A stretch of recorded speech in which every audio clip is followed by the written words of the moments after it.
नमस्कार मित्रों, महाभारत की श्रेष्ठ कथाओं में मैं डॉक्टर हरिनिवास आप सबका स्वागत करता हूं। महाराज परीक्षित और सुशोभना जो मांडुक राज की पुत्री है, उनके यहां शल, दल और बल ये 3 पुत्र हुए। शल इनमें सबसे बड़ा है, तो उसको राजा बनाया गया, जो इक्ष्वाकु वंश की परंपरा थी उसके अनुसार। एक दिन की बात है, कदाचित शलो मृगया अनुचरण मृगया साध्य रथेन अन्वधावत। शिकार के लिए निकलते हैं शल और उनको एक पशु दिखाई देता है। उसका पीछा करने के लिए अपने सारथी से कहते हैं कि भैया जल्दी से रथ को चलाओ और इसके पास लेके चलो। तो सारथी कहता है कि महाराज, इस रथ में जो घोड़े जुते हुए हैं ना, इन घोड़ों के साथ हम कभी भी इस शिकार का पीछा नहीं कर सकते, कभी भी इस शिकार के पास तक नहीं पहुंच सकते। देखिए, अधिकांश शिकार में ऐसा पाया जाता है कि व्यक्ति घोड़े पे अकेला होता है। रथ पे बैठ करके दुष्यंत शिकार करने निकले तो वो नहीं कर पाए शिकार। यहां पे भी वो यही कहता है कि महाराज ये संभव नहीं है। लेकिन बात करते करते सारथी के मुंह से ऐसा निकल जाता है कि अगर वाम्य घोड़े आपके रथ में जुते हों तो ही आप इस शिकार के पास पहुंच सकते हैं। कई बार क्या होता है कि व्यक्ति को जो नहीं बोलना चाहिए वो भी अगर निष्णात हो, वो उसका ज्ञान रखता है, तो वो उसके मुंह से निकल जाता है। अब ये जो सारथी है महाराज का, वो जानता था कि वामदेव नाम के एक ऋषि हैं, ब्राह्मण हैं, और उनके पास बड़े ही तेजस्वी वाम्य नाम के 2 घोड़े हैं, और उन घोड़ों को अगर रथ में जोत दिया जाए तो वो मन की गति से चलने वाले हैं, तो इस शिकार को पकड़ा जा सकता है। लेकिन ये बात अगर राजा को बताएंगे तो वामदेव का डर लग रहा है कि वामदेव कहेंगे कि ऐसा क्यों किया तुमने। और राजा को अगर नहीं बता रहे हैं तो राजा ने स्पष्ट कर दिया कि शीघ्रम कथयस्वेति तमाह हनिष्ये त्वामिति, या तो तुरंत बताओ नहीं तो अभी मार दूंगा। जब वो कुछ नहीं बोलता है तो तलवार निकाल के बिल्कुल तैयार हो गए मारने के लिए। मरता क्या ना करता।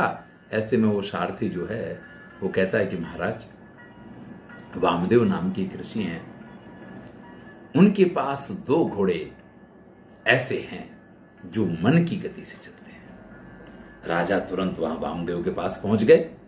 भगवन मृगों में विद्या पलायते। हे भगवान, मैं जिस शिकार को शिकार करना चाहता हूं वो भागा चला जा रहा है। अर्हसि वाम्य उदातुमिति, इसलिए आप मुझे ये वाम्य नाम के आपके घोड़े दे दें। ऋषि तुरंत प्रसन्न होकर के कहते हैं कि भाई राजा अगर हमारे पास लेने के लिए आए हैं तो अवश्य ही ये दिया जाएगा। ममैव वाम्यो निर्यात्यो क्षिप्रमिति, आप अपना कार्य कर लीजिए, उसके बाद आप हमारे ये दोनों अश्व में वापस दे देंगे। तो राजा सचता अश्व प्रतिग्रह्या अनुज्ञाप्य ऋषिम प्रायाद, वो ऋषि को ये वचन देकर के कि ठीक है, इस शिकार के बाद हम आपके घोड़े आपको वापस दे देंगे। उन घोड़ों को लेकर के वहां से आ जाते हैं। शिकार पूर्ण हुआ, लेकिन जब शिकार के लिए निकले और उन घोड़ों की गति देखी है, हा हा हा हा, राजा को तो जैसे उड़ने वाले घोड़े मिल गए हैं। अत्यंत प्रसन्न हुए। लेकिन ये प्रसन्नता जो है वो योग्य प्रसन्नता नहीं थी, क्योंकि उन्होंने ये निर्णय कर लिया कि अब ये घोड़े मैं वामदेव को वापस नहीं दूंगा। वामदेव ने 1 महीने तक इंतजार किया। 1 महीने के बाद अपने शिष्य को भेजा। गच्छात्रे राजानम ब्रूहि यदि पर्याप्तम निर्यातयो उपाध्याय वाम्यो इति, जाओ जाकर के उस राजा से कहना है, आत्रेय शिष्य का नाम दिया है, कि आप जाओ और उनसे कहना कि अगर आपका कार्य पूर्ण हो गया हो तो हमारे गुरु जी के घोड़े उनको वापस दे दीजिए। जैसे ही ब्रह्मचारी वहां पहुंचता है, राजा कहता है कि भाई, जो रत्न होते हैं वो राजा के पास ही योग्य होते हैं। ब्राह्मणों को ऐसे रत्न समान घोड़ों का कोई कार्य नहीं है।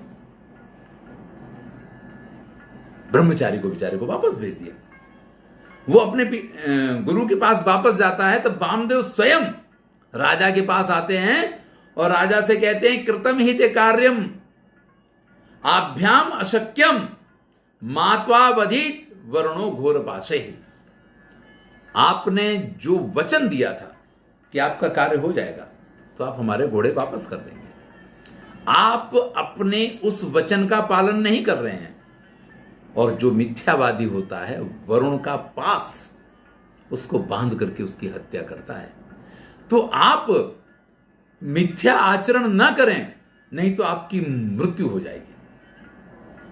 राजा कहता है, देखो ब्राह्मण देवता, ये बातें बनाना बंद करो, मुझे इन चीजों से कोई फर्क नहीं पड़ता है। ताभ्याम याहि त्वम तत्र कामो महर्षे छंदांस वै त्वादर्शम संवहन्ति। मैं आपको ये 2 बैल दे रहा हूं। ये बैल बड़े ही हृष्ट पुष्ट तंदुरुस्त हैं। इनको गाड़ी में जोत लीजिए और इनको लेकर के जाइए।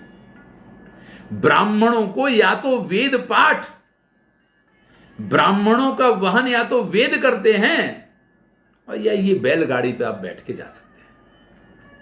वामदेव कहते हैं कि इसमें कोई गलत बात नहीं है कि ब्राह्मणों का वहन वेद ही करते हैं। छंदांस वही मादृसम संवहन्ति। हां, ये बात सही है कि वेद ही हम जैसों को, ज्ञान ही हम जैसों को उठा सकता है, वही हमारा आधार बन सकता है। लोके अमुस्मिन पार्थिवे यानी संति अस्मिंस्तु लोके मम यानमेत अस्मद विधानाम अपरेशाम च राजन। लेकिन वो वेद, वो ज्ञान, वो मेरी आत्मा, मेरे परलोक की तृप्ति का साधन बन सकता है। लेकिन इस लोक में अगर मुझे चलना है तो ये अश्व ही मेरे वाहन बनेंगे, इसलिए मेरे अश्व मुझे वापस दे दीजिए। राजा कहता है कि कहो तो चत्वारास्त्वाम वा गर्दभा संवहन्तु। कहो तो 4 गधे दे दूं, कहो तो 4 खच्चर दे दूं। अच्छा चलो, जो पवन से बात करें ऐसे तुमको 4 घोड़े दे देता हूं 2 घोड़ों के बदले में।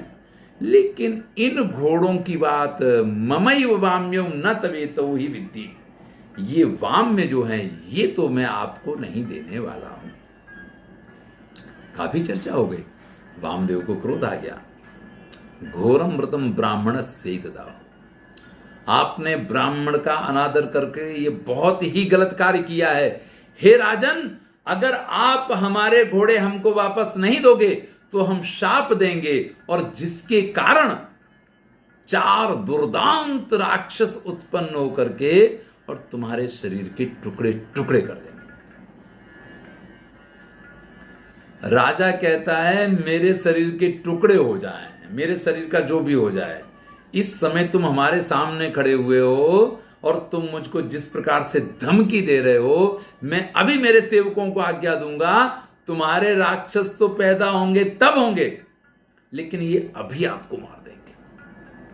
मार्कंडेय मुनि कहते हैं, वामदेव का इस समय क्रोध जो है वो पराकाष्ठा पे पहुंचता है, और वो तुरंत जो शाप देते हैं, इसके कारण 4 दुर्दांत राक्षस उत्पन्न होते हैं, और उस शल नाम के राजा को मारने के लिए जब बिल्कुल उसके ऊपर अपने त्रिशूल और शस्त्र लेकर के तैयार होते हैं, तब वो कहता क्या है, इक्ष्वाक वो यदि वा माम त्यजेयु विधेया में यदि चेमे विशोपी नो स्रक्षे अहम वाम देवस्य वाम्यो नैवम विधा धर्मशीला भवन्ति।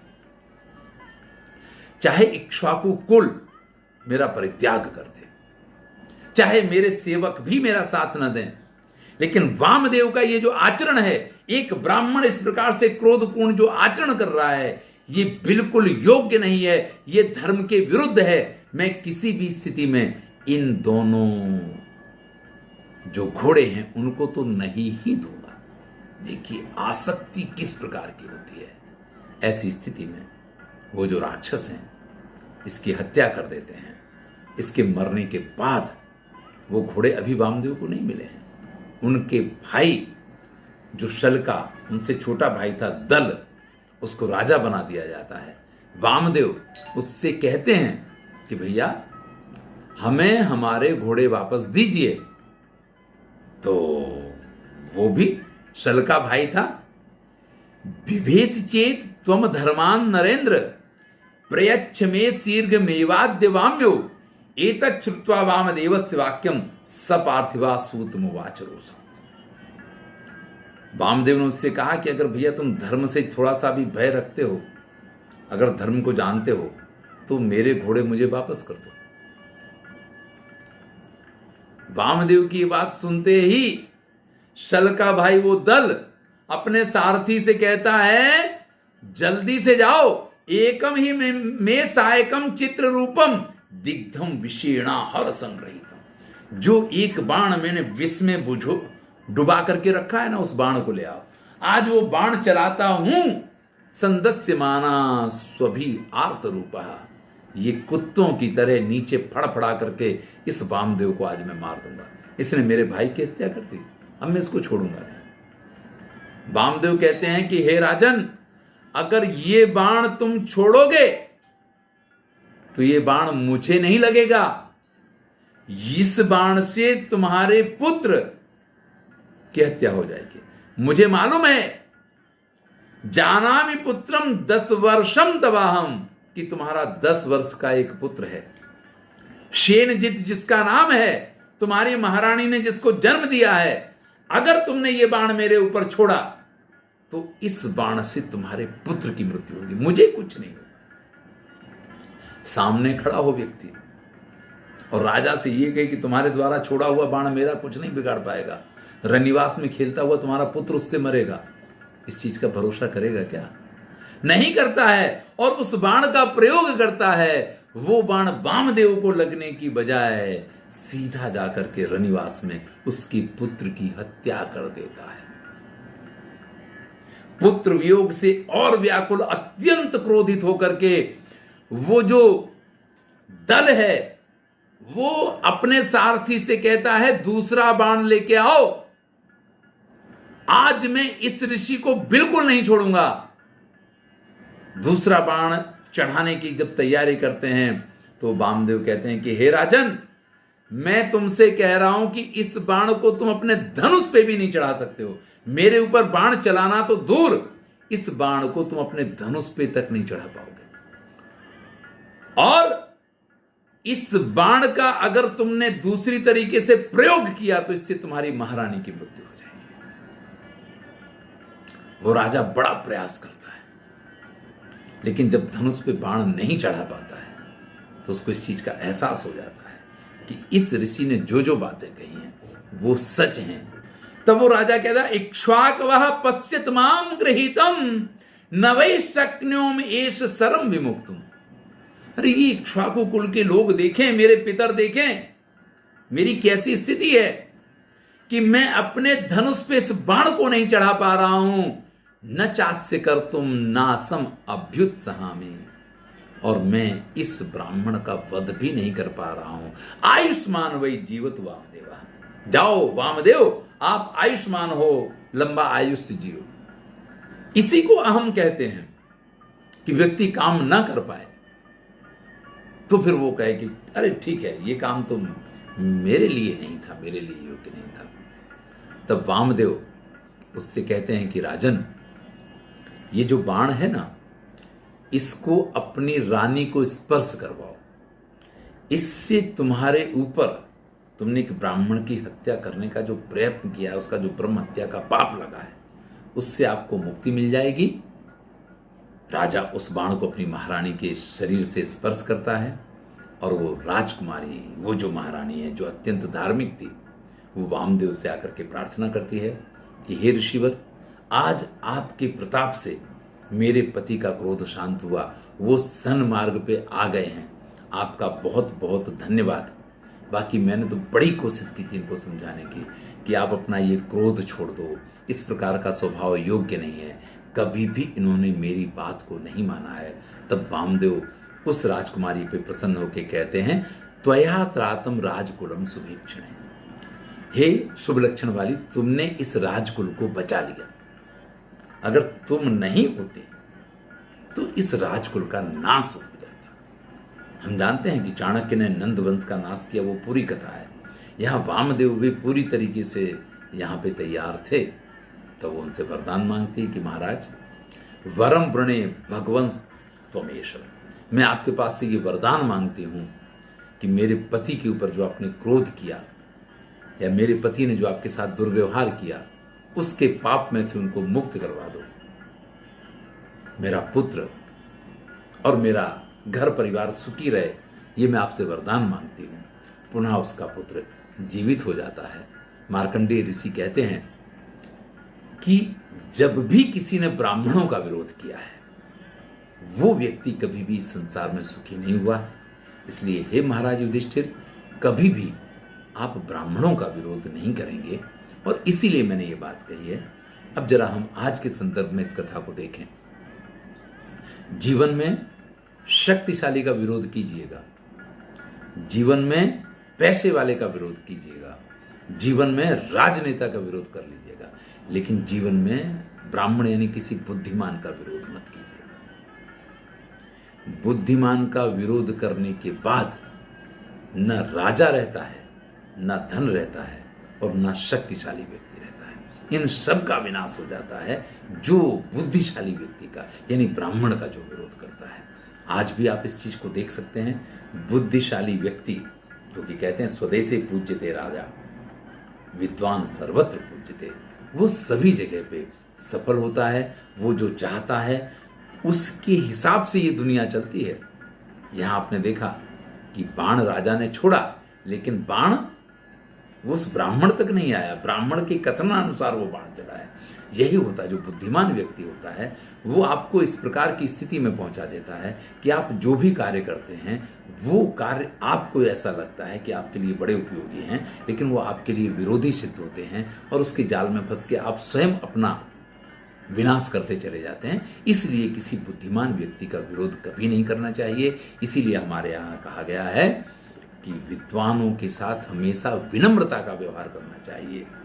विद्वानों के साथ कभी भी छल कपट या दुर्व्यवहार नहीं करना चाहिए। इसी में हमारा कल्याण है। जो बुद्धिमान हैं, जो श्रेष्ठ हैं, जो विद्वान हैं, वही ब्राह्मण हैं, और उनके साथ के व्यवहार में अगर हम इस चीज का ध्यान नहीं रखेंगे तो हमारा विनाश निश्चित है। धन्यवाद। महाभारत की श्रेष्ठ कथाएं चल रही हैं, आनंद लीजिए। मैं हूं डॉक्टर हरि।